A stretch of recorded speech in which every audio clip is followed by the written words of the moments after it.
Today on the podcast, it's Social Worker Appreciation Week. So we're going to show our appreciation by having our school social worker, Miss Edwards, and her intern on the show. My name is Miss Bassing, and I teach the media class at Piedra Vista. And this week is Social Work Awareness Week. And so we have two of the social workers here at Piedra Vista. If you guys want to introduce yourselves. Sure. I'm Pam Edwards, and I'm the school social worker here at Piedra Vista High School. This is my 10th year. Okay, my name is Amy Nacke. I'm actually I guess technically a student through the New Mexico Highlands University. So I'm in my master's program. I'm doing my internship here, so I work alongside with Pam. It's cool. We love to have you at the school. You guys social workers do so much. It's kind of unbelievable that we only have one most of the time at the school. Correct. Can you tell us, what does a social worker do? For the school, because there is so many variations of what a social worker can do. They can be clinical, they can work for a hospital, they can work for child protective services, they could work for adult protective services. But we're here because we're working in the educational field as a social worker. Is that a different degree or different certificate than to do those other things? No, not necessarily, because both of our backgrounds really clinical. Cool. Yeah, there are specific colleges that are for school social workers. Yeah. In particular, but we don't have any in this area. Yeah. Of course, we don't have anything in this area. The only thing, than the clinical track that we have, and like what I'm going for, and I was thinking about going for, was the business administration track. So like that's more of like a social worker being like in charge of an agency. Okay. So that one's also a track, but that's the only two around here. Yeah. So, but it's a good umbrella term for everything. Do you think that the industry of social work, do you think the pandemic affected that at all? Like, are there more people applying for those programs now, or there's just a bigger need for them than we realized 3 years ago? Or do you think it's the same? That's a good question. I kind of feel like I know it's that's not the on our same, script. right? Okay. I personally feel like it's always been a need. I think the pandemic has increased that need, but I don't know that there's more people looking into the field of social work because of the pandemic. Sure. In fact, there might be less. Oh, shoot. Yeah, that's fair. Yeah, there's like not many people know what social work is. Yeah. Actually, it's more common to hear just about counseling or being a therapist or like a psychotherapist. So like many people, like even my family, they'll say, "Oh, it's social worker," and they're like, "Wait, what do you mean? Do you just like talk to people or like whatever?" Like, well, yes and no, but Yeah. it's But I think the pandemic, and just in reference to your question, is that like mental health has like brought a light of like what these positions are, especially like with new online like therapy and such, and it's really interesting, but there's still a big need in all of that sense. But I think it's just more of like people are realizing like, oh, we have problems and we're looking for people, but now we don't have the people available to kind of help everyone at the same time. So Yeah. it's just like, dang it. Well, at least they're aware, but but we need more people Yeah. to do it. So Well, I agree with that. And I think I fall into that category of people that didn't necessarily know what a social worker was or what they did.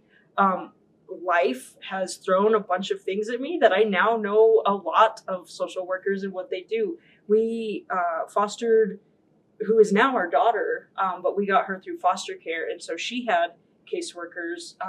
Her birth parents had caseworkers.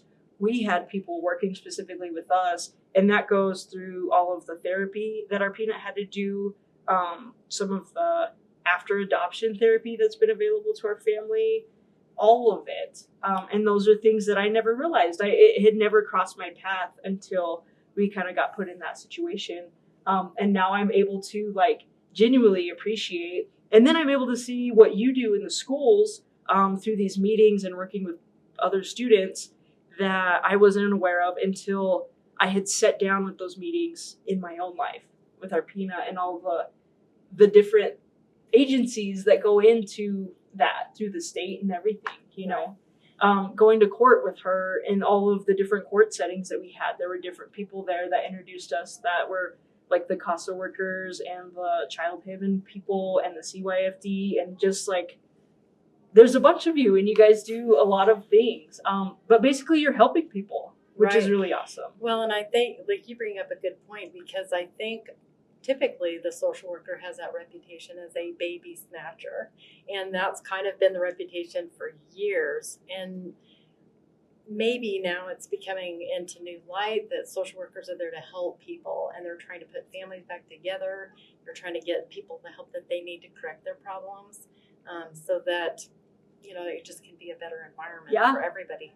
And that's hard to see. And I feel like my opinion with that is so biased because Peanut's birth parents, they still feel like that we took her away, and they are not able to see like the reasons why the court or the judge ruled that she's with us now instead of them. You know what I mean? Because we did take that kid away from her, but it wasn't unjustified. It's not like we just went in and took it, you know.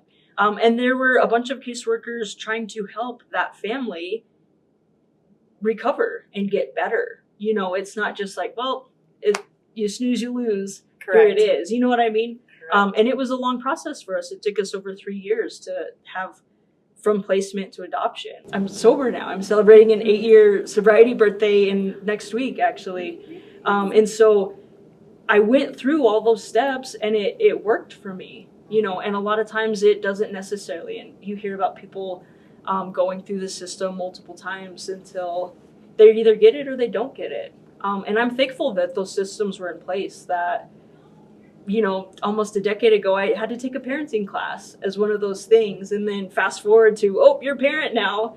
And those things clicked. They made sense to me. So I was lucky to have that, whether I realized it or not, you know? I'm really glad that you actually put that out there, like even like your personal story, because I don't think we get that reputation of like always hearing the good stories. You always hear the bad stories, and you know that's how social media is and everything. There is more interesting, but like hearing the good stuff, and we don't get that a lot. Yeah. Well, at least like for what we do as what we work for. So it's actually really comforting that you said that like it actually worked for you, because like a lot of times like that's where we got the reputation of like, oh, you're just the baby snatcher, you just take away your children and Right. such, and it's just like, wow, okay, so that's really enlightening for me at least. Yeah. So, yeah.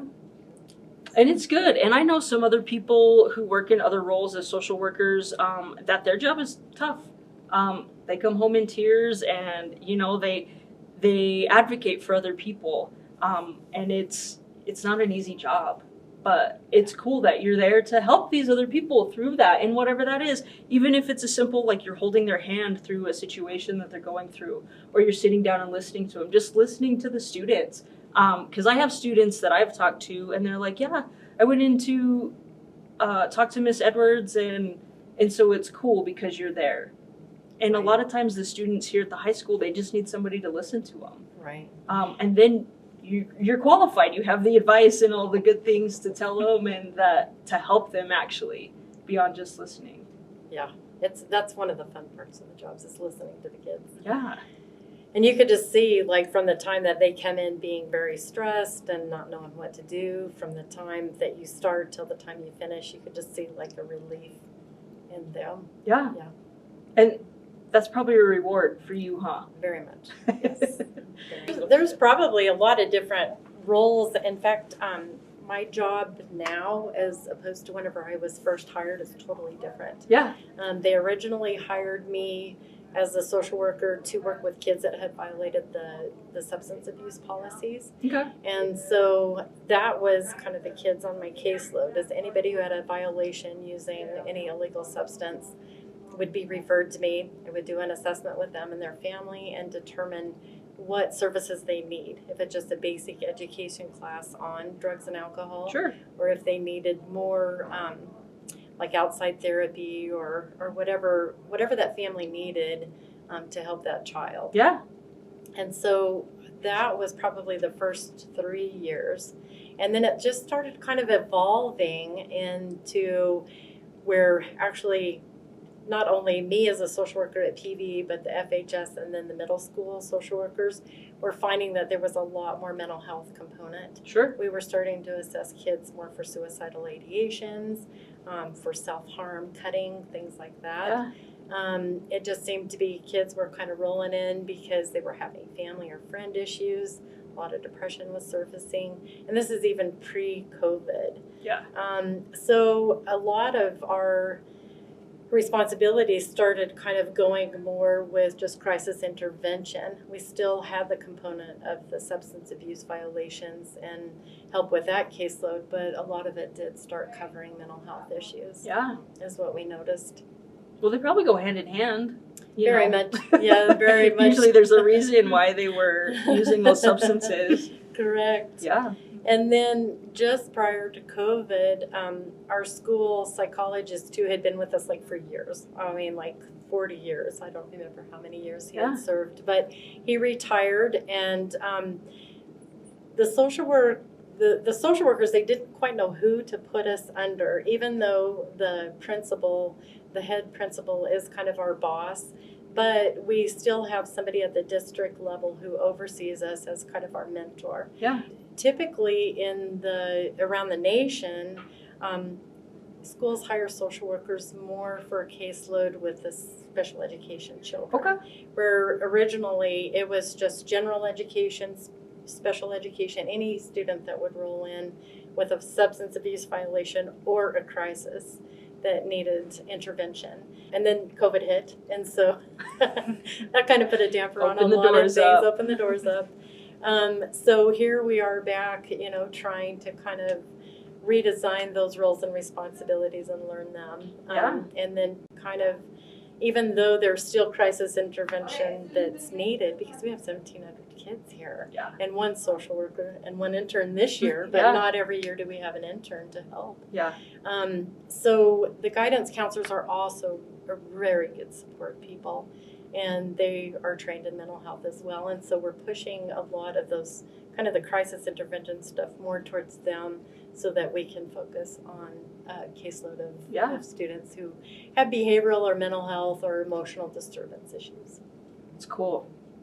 And I feel like, I'm just making a lot of judgments. You could probably have your job and the substance still. Like, you guys would have enough students to fill both of those jobs, Correct. Correct. I think the problem is more like we have too many students in a sense, but then it's like, it never goes wrong type of thing. Like you were never out of work.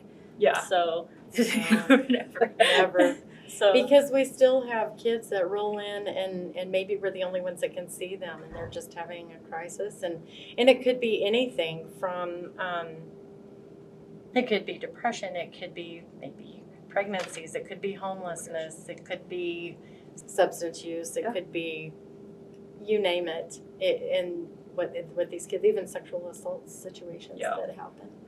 So yeah, it's sad, but it's Yeah. good to know that they have you here. Yeah. What does a typical day at the school look like for y'all? Is there a typical day? Well, there's not ever a typical day. You can have your entire day scheduled, and something will happen, and then everything changes. Yeah. Yeah. And Amy, it was so funny, she hit the ground running. Her first day here came in, and we were doing a threat assessment, I believe, on a student who had made a verbal threat. Yeah. So it's interesting because I don't think even in not just here, because in my program we have to intern at places very different places. So I've been with Family Crisis Center, I've been with the college itself, Salmon College, and then I was with Overcomers Counseling, and then I just went all over the place. Yeah. So, but every time I always hit the ground running. There's not a dull moment. If there is a dull moment, then that is a lucky day. Yeah. So it was funny. It was just oh, okay, well, let's get right into it. And there was you kind of always have to be on whatever is going on. Sure. So it's funny, whether there's something that's good is happening, whether there's something bad is happening, you have to learn how to transition to both of them easily. So in some ways can be draining and such, but it's so much adrenaline, and that I think as a professional, once you're going in, it's like you're just trained to do that. Yeah. So it's funny. But that was my first day. That was interesting. So here we go. Yeah. Yeah. That's Yeah. really cool. But I mean, safe to say that there's always a crisis going on, Yeah. no matter where you're at the school or any of those other places. Yeah. You know. Yeah, it's always like a crisis. Like, and then in the between, if we're not with the student, it's just like making all the notes that we need and Yeah. the formalities. Right, right. So, yeah. Which is important because that stuff, you know, it could really help people. You have all that documentation, and it's like, here it is. Here's the proof. Here's what's been going on. You know. Right, Yeah. right. And so really, whenever you bring a child in, you just kind of like figure out what's going on for them, and then you make the referrals to whatever resources could help them. Yeah. So that's another very important part of our job. It's not just like, you know, you meet with them and then things are all good. Right. No, you try to kind of figure out what resources would best suit them. Yeah. Or do you have like a particular case? But what is the most rewarding part? Do you have like a story? Like, this is the one thing that I remember. Shoot. Is there any part of it? What's the happily ever after? I think whenever for me, and it's not just on one particular student, but there's probably several of them that maybe they really had a difficult background. They had a lot of stuff going on, and it was really interfering with their educational experience, you know, hindering their chance to graduate. And then maybe they just got the help that they needed or whatever resources that they were able to graduate and go on. So Yeah. Yeah. Have you had students come back and thank you or acknowledge, like, look at me, I survived? yes, I Yeah. have. Yeah. That's really Yeah. cool. Yeah. Are you able to identify, this says, what is the most difficult part of your job? Is there anything specific? I think it don't all even seems know. really hard. Emotional. It just kind of depends. Yeah, the Yeah. emotional piece of it, because you get into some situations that it's really hard, you know, to know how to help that child or that Yeah. person even, because it's such a difficult circumstance, and you're like, gosh, I don't, you know, I'll refer to all of these resources and I'll be there for that student for support, but you know, am I doing enough? Yeah. I guess. Yeah. I would assume you trying to help people and they not respond to it. You know, that first step is admitting that they have a problem, that I have a problem. And so it's like, you could only take them so far, and what they do with it is up to them. Mm-hmm. I think that's very important. And I see that too. And it's difficult, especially going into the profession myself, because I'm still pretty young. And like, I'm really getting just kind of like entering it and learning how that there's a lot of what they call self-determination. So in the fancy word of saying like, well, they ultimately decide what they do. And I think that can be the difficult part, because if they don't acknowledge what's going on with them and actually accept that, it's kind of like, well, how are they going to work through it? And it sucks when we can't have that student see that. And, you know, sometimes it's just the developmental like aspect of it. But, you know, there's still some like really bright kids that know, like, can recognize that easily. Yeah. But then it's a whole different thing. If they know what they're doing is wrong, then it's just like, okay, well, we're gonna have to work through some different steps. But it can be difficult just trying to like get to that part. Sometimes it takes until like the fourth meeting them till they realize it. Maybe not even the fourth meeting. Sometimes they'll come back like 10 times, and then sometimes there's an epiphany, but you can't always account on that epiphany. Yeah. So it's kind of like difficult in some ways. I think that's a good part. I think that's the most difficult in some ways. Sure. I think emotionally wise, it's just more of like. I think it depends on the Yeah. circumstance, maybe, because some kids will just get to you, maybe depending on like the pain that they've gone through, what they've endured. Like that's, I don't know. They're just specific ones that you're just like, oh gosh. Yeah. Mm-hmm. And maybe that's do they train you to leave work at work? You know what I mean? Yeah. Like that seems try like to. it would be hard. Yeah. They try to, and sometimes it's really hard on that separation. You know, you have to Well, part of the whole social work program is teaching self-care, Yeah. because you do endure a lot, and it's called secondhand trauma, you know, and so Yeah. all of the stuff that you deal with all day long, it can be overwhelming at times. It can really bring you down, Yeah. kind of get you depressed, and so they really encourage you to do a lot of self-care and practice that. Yeah, like throughout the program, like there's nothing but like emphasis of self-care. Like sometimes it becomes so, like, I wouldn't say second nature, but you always like hear it to the point where you're just like, oh yeah, whatever, like I know what I'm doing. Yeah, it's just another thing. Yeah, just another thing. But then it's when it sucks too, because when something happens, you're just like, oh shoot, yeah, I'm not taking care of myself. And I think that's where it's kind of hard for like a lot of social workers and even like any mental health provider or anything like that. It's kind of hard to recognize that we also have our own problems that we need to like not let it leak through our own work too. Yeah. So, and that's where the self-care is supposed to come in. And I know social media is like, I'm glad that they're putting that out there, but again, it's starting to become just something that you hear. Yeah. And like, they don't know what it means to have self-care.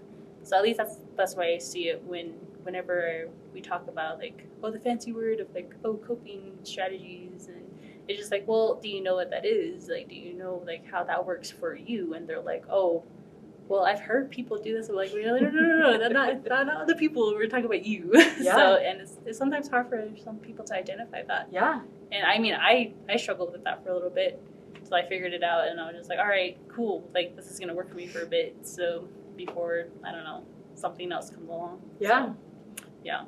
And that's, go ahead. Well, and I was going to comment on, because you uphold so much confidentiality. Yeah. And so, that's a lot of burden to bear at times. Yeah. And so sometimes like the social worker needs their own therapist. Like you're somebody who is in the same situation. Sure. And understands, because not just the general population understands some of the stuff that you're trying to explain, or they're like, oh my gosh, it's traumatizing to them too. Yeah. So if you have another professional that you can talk to, Yeah. and vent to, that understands what you're going through, is very helpful. Yeah. With the self-care, I think there's this, I don't know what you call it, like a dream world? I don't know what word I'm looking for, because when you say self-care, I think about you go to a spa and have a facial and do all these things, but I think it's really recognizing that within yourself of what allows you to decompress and kind of get that out, that you can't go home and, tell your spouse, this is what happened today, this person, this student, this, you know what I mean? Yeah, it can be irritating. We always have conversations about like our own personal shit to each other, because like we know that like our own spouses, they can't handle that kind of conversation. Yeah. And it's not like a bad thing. They're protecting their own peace too. Yeah. And we understand like we can't even say anything to them because confidentiality. Yeah. And it's like, well, like what else can I like use? So like for me, it's like, I know there's some people that are like, oh, exercise and everything, but then it's like, okay, well, what fits into my schedule? Yeah. And that's where it can get difficult for some people. Yeah. It's like if I don't have the capability of like, I mean, I don't have enough money to get massages every time. Like, if I could, I would. But it's just like, man, what else do I do? And it's just like, well, maybe I'll just like lay flat on the floor and just make sure that my back is not tense. Yeah. Because I feel the most stress in my back. And just doing simple stretches or something. And it's like the simplicity of it is so great that you're able to work through it, even like in the classroom. Yeah. Like of it. Anything of anywhere, like you're in a grocery store, you're like, oh shoot, like I'm getting stressed. Some people have social anxiety. Yeah. And just like, well, what do I need to do? Do I need to just like, some people call it tapping, some people Yeah. call it like a fidgets. So it's like right now I'm doing this. That's I do the same thing. Yes. I'm playing with my ring at the Yeah. moment. Yeah, and it's just like, okay, I don't think a lot of even students realize like, oh, those simple things can help. Yeah. Or even just like other people in general too. It's just interesting like how people take into account like what is self-care and what is, fancy word again, coping strategies and coping skills and so forth. Yeah. Yeah. That's a lot to learn. Because I think about that now, and I'm learning those skills of just life and being sober and not being angry and the way I deal with things, you know. And then I always think about what I was like in high school. Because these kids will come in and they do their own thing, and I'm just like, why can't you turn your homework in? But then it's because they have all these other things going on, and film class isn't high on their priority of things they want to be doing, you know. And Yeah. so to throw terms like that out, like, what are your coping skills? And they're like, I don't care. Yeah, they're You trying know? to figure out where they're going to sleep tonight. Yeah. You know, and if Yeah. they're going to be safe. Yeah. It's a lot. It's a lot. So do you have any advice of students looking to go into social work? Is there like, look forward to this, or make sure you learn this thing in particular? Ooh, do you want to go first? Oh my I think I have a God. lot to say for that. Yes. I mean, I still believe it's a very rewarding job. It's not a very high paying job, or Sure. it's very challenging. It's draining. So make sure that you enjoy like working with people, helping other people. Yeah. There's times it's very rewarding, and then other times it's it's just not. You feel like you're just beating your head against the wall. Well, that's teaching too, so. I would think it would be very similar. I'm sure there's so many professions that are like Yeah. So shoot, like I said, I'm in my last year. Yeah. My last semester, I should say, and that. Of your master's program. yeah, my master's Cool. program of social work with a clinical emphasis. So it's there's so much that you learn, not only to like help other people, but you also learn how to help yourself. And some people come into this profession like wanting to just help themselves. You know, that's fine. Yeah. And or they take classes that are related to social work, which is a lot of things. But like what Pam said, it can be draining though. Like they will beat into what self-care is. They'll like, if you're able to figure that out before you go in, that is going to be like your bread and butter throughout the program. But it's going to be a lot of work, because whether you like it or not, is that once you come in and you start learning, you learn a lot more about yourself. And like you have to be, in a way, kind of ready to face that, because that's been my experience I had. Because I was like, I knew I wanted to work with people. I Yeah. knew I wanted to work with like and help others. I just didn't know what that name was until I found it. And it was, but then on the way, like I had this instructor, and when I first started, when I finally was like, I'm gonna go into social work, this is what I'm gonna do. And then she was like, hey, just know that this isn't something for everyone in the class. And this is the first class I ever taken. She's like, okay. And it was funny because she's like, it's okay if after this you stop the program. That is okay. Yeah. And I was like, oh geez. And she was very like high, like very, I wouldn't say strict, but like very firm. Yeah. And it kind of shook me. She was like, it's going to be a lot. And like, if I didn't have that and prepared myself in that way, I don't think I would have gone forward. I think I would have been facing my own little problems. And I probably wouldn't have, if I didn't have that, I guess, warning, that caution, I probably wouldn't have gone as far. Yeah. So it's really interesting, like what you get to learn and how you present yourself to, and like just learning about yourself and like your own behaviors in the beginning, and then to reflect on it later is good. But if you're able to like kind of figure that out in the beginning, it's going to be a little bit more easier. But I don't think it's going to ever like not be hard. Yeah. Yeah. Well, and there's some people who have their own traumas in their history, but sometimes they make excellent social workers. Yeah. They really do. But part of the process of the college education of becoming a social worker is that you do have to kind of learn your own biases. You need to learn your own traumas whenever it presents itself, because when you're working with a student or a client in general, it can bring up stuff. Yeah. Your own trauma history, and so you've got to be prepared for that and be ready to deal with it. Yeah. And that's hard. Yeah. Be ready to deal with it. Like, here you go. Be ready. That's funny.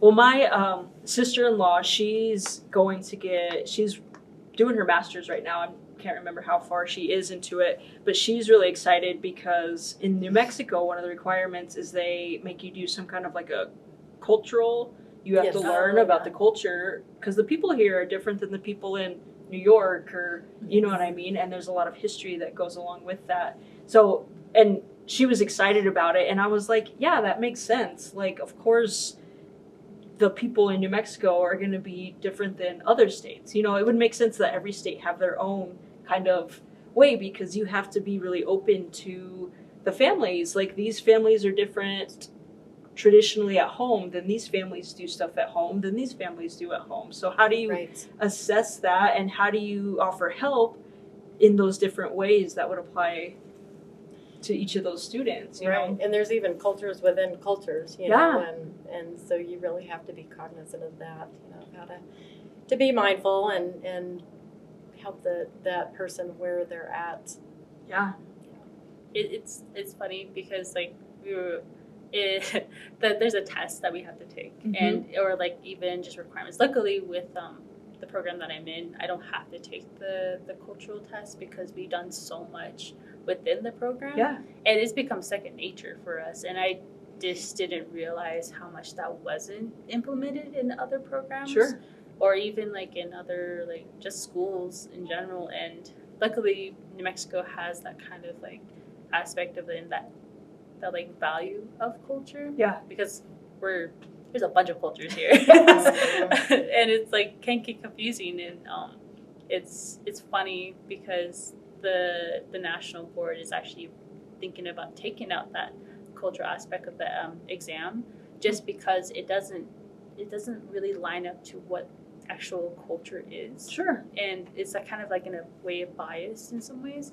So I was like, oh wow, like we're doing a lot to try to like improve of like what we've learned. Yeah. Because obviously like if you want to get into like the whole like racial discrimination type of thing, then like it made sense as to why, because when we were about to study for it, they were like, yeah, we're not going to do that because it came to light a lot. And which I'm just glad that like I think it's interesting that I am more used to it like for myself and when I get into the program, but there's a lot more work to be done with other social workers that like may have not got that experience. Sure. So it's pretty cool. I like it. Yeah. Well, and even whenever you get your licensure, you have to keep up with continuing education credits, and there's even a component like you have to have so many cultural CEUs. For now, I don't know if that's going to change, but for now, and it has been several years that you have to maintain that. Well, and it makes sense, you know, and I'm taking classes right now to level up my teaching licensure, and so that's one of the things they're going over. And when I was new to teaching, I didn't realize, like, I mean, you sit back and think about it, you're like, oh, that makes sense. Just like you said, that some kids aren't worried about bringing a pencil to school because they're worried about where they're going to sleep, or they have a job because mom and dad aren't making money, those kinds of situations that sort of, how do you, like you said, again, meeting those kids at where they're at on their level.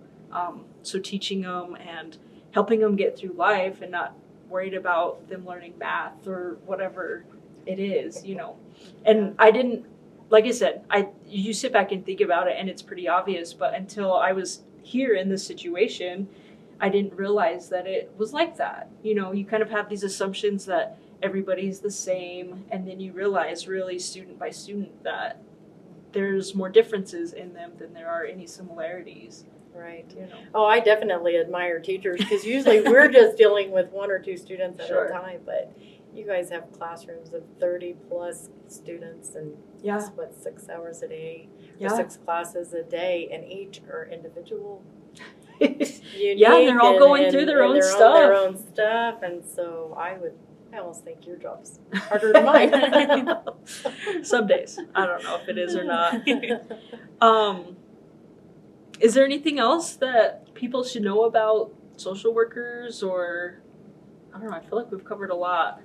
I think one thing that was kind of I kind of thought about was that, like, yeah, we see a bunch of students, yeah, like we were talking about how we kind of get secondhand trauma.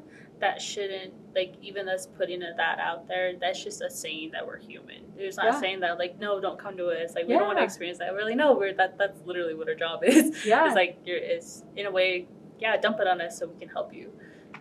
So don't want it to come out like as like, oh, you have all of this, like it's so bad, like it's not like ever gonna work out type of thing. It's Yeah. just like, no, it's like that's what we were trained here for. And like I think that's where a lot of students are, especially like at least I see a trend from, they're worried about saying this stuff because they don't want to put a burden on another person. Sure. And it's just like, no, that's not what we're here. Technically, I'm trying to help you to be able to work everything out without me, in a sense. And that's fine if you like still need my help regardless. Like it doesn't have to be just like a one-shot thing. It's Yeah. like it's not like you're gonna come in and be like, I'm gonna work all your problems out and you know, this is the plan. It's just like, no, it's gonna be always an up and down. Yeah. And I think that's where a lot of students kind of get a little stuck whenever they try to come into the office saying like, what do I do? And it's just like, well, like I can't really tell you what to do. Yeah. Like technically you have the answer in a sense. It's just that I'm just gonna try to help you figure out what that is. Yeah. So it's not like that we have the answers to everything. So that's how I see a lot. And it makes sense because kids are like, I just want to know what to do. And it's just like, it's not that simple. I'm sorry. Yeah, adults want you to provide the answer too. Like sometimes I want somebody to tell me what to do. Yeah. Yeah. It would be a lot easier that way. Yeah, it would be a shoot. And that's cool. And I think that's a really good message to let the students know, because if they do feel like a burden, then they're not going to come and ask for your help. And so, like, yeah, it's a lot and you do the self-care, but at the same time, like, you're trained. This is how, so you're able to take care of yourself. Don't worry about putting a burden on me, because that's not, I think that's good. The students need to hear that, like, you're not a burden, you know. Right. So listen, students, you're not a burden. And it's good. Sometimes it just to even like verbalize some of your problems out loud takes a ton of weight off your shoulders. Yeah. You know, because if you're trying to hold it all on yourself and you don't really know what to do, just being able to talk about it and just to somebody who's neutral, somebody who has to uphold confidentiality. Right. You know, and that's one of the things that I love working with the high school kids, because of the 14 and older. Yeah. There is a higher level of confidentiality. So unless it's a safety issue, Right. You know, we don't have to call parents. We don't have to tell their teachers or their friends what we talk about. We can maintain that confidentiality. So they can talk about things that they might not be able to talk about with somebody else. Yeah. Which is awesome. Right. And kids need someone to listen, because I'll have kids come in here and like just tell me what's going on, and they're like, thank you, and they'll just walk out, and I'm like, I didn't say anything. I didn't, you know, but they're able to figure that stuff out in their heads just by verbalizing it, like you said, you know. Yeah, sometimes it's just like a lot of the in their head. They're stuck on one idea, just replaying. You're like, well, say it out loud, and like even that could be like something that we teach them. Like, hey, you just need to say it out loud, even if it's just that in your own room. You may look a little weird if you do that, or you feel funny. Yeah. You're just like, what am I doing? And sometimes just by saying it out loud, like, and they're processing it, all of a sudden you see that light bulb go up, like they found the answer for themselves, too, which is really, that's something pretty cool to watch. Yeah. It's cool. So what is something that parents or community members, other teachers, could do to show their appreciation for social workers, any of them, school social workers, or is there, I don't know. I don't know. What's your Venmo? Let's see. Right? I don't know. Most of the parents I work with are really wonderful. Yeah. I don't work with a lot of parents because, again, of the age. Sure. So typically my clientele is the students, but all of the parents that I've ever interacted with, I would say 99% of them have been very appreciative, Cool. very helpful, acknowledge, what needs to be done.